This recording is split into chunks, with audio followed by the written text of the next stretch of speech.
Hello friends and history buffs, thank you for joining in this 10th episode of the 50 Chinese Old Sayings with Michael.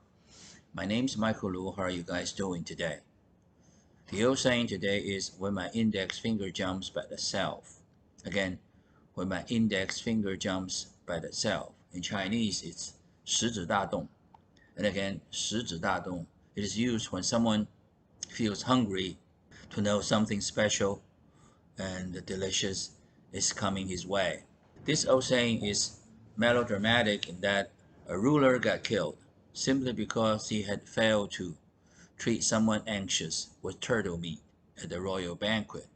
The year was 605 BC. One day, Prince Jisong and Prince Jiguisen of the Zheng state met each other on their way to the royal court.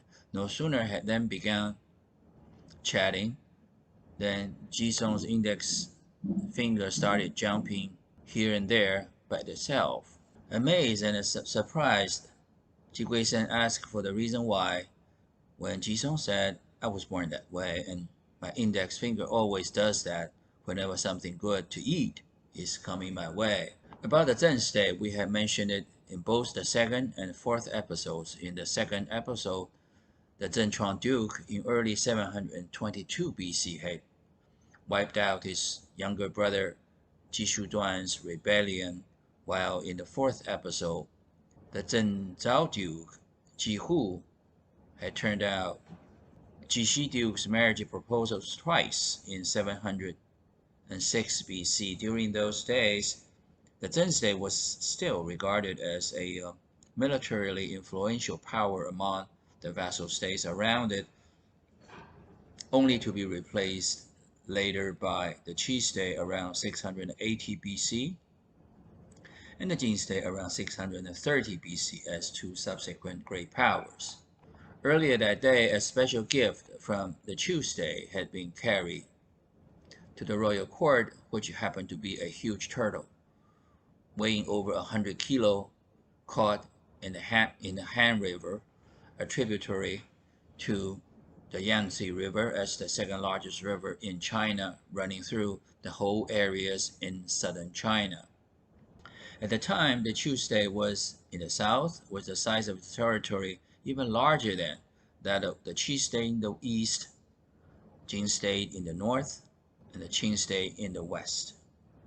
The Zheng state unfortunately happened to be located in the middle of these four great powers, giving it lots of headaches each and every time when these four powers had issues among themselves, forcing the Zheng state to take sides, which we will talk more in our subsequent episodes.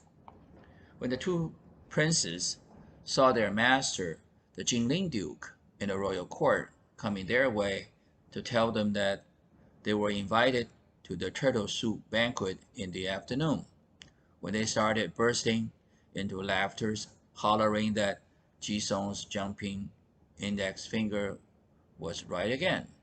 Being confused, the Jingling Duke asked why, to which the two princes explained that the magic that Jisong's index finger could do each and every time, as it was something funny to say.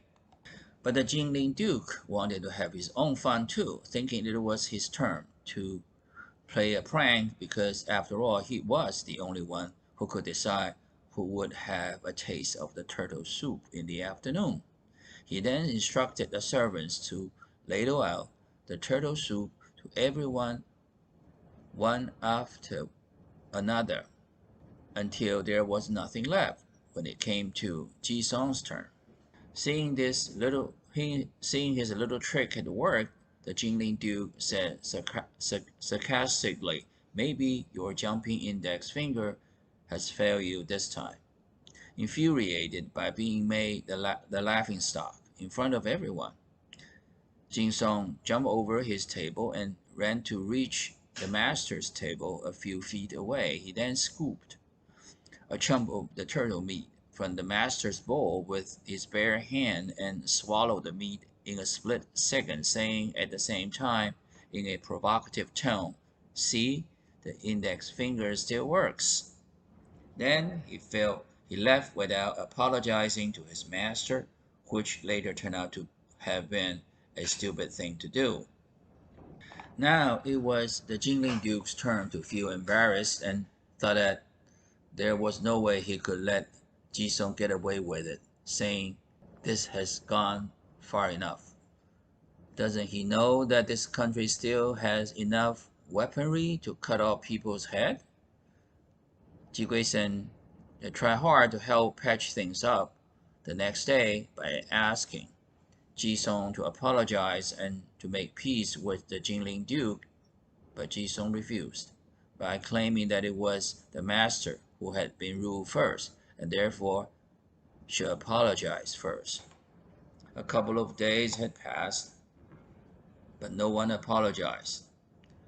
Knowing that there was no way his master could have buried the hatchet, Jisung had decided to nip it in the bud by having the Jingling Duke murdered while he was asleep by himself in the worshipping temple the following day, after he had performed the autumn worshipping ceremony as required of him as the master of the country. According to the history, what had happened was that Jisung first bribed someone close to the Jingling Duke day in and day out to place a bag full of wet clay on the Jingling Duke's chest to virtually have crushed him to death without wounds or blood being shown from outside, claiming that he had been possessed by the spirits in the temple.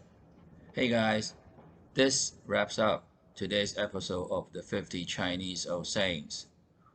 When my index finger jumps by the self. Again, when my index finger jumps by the self. In Chinese, it is 食指大动. And again, 食指大动. Many thanks for you to join in and listen to this episode of the 50 Chinese old sayings with Michael. And until next time, I wish you all the best. Goodbye and have a nice day.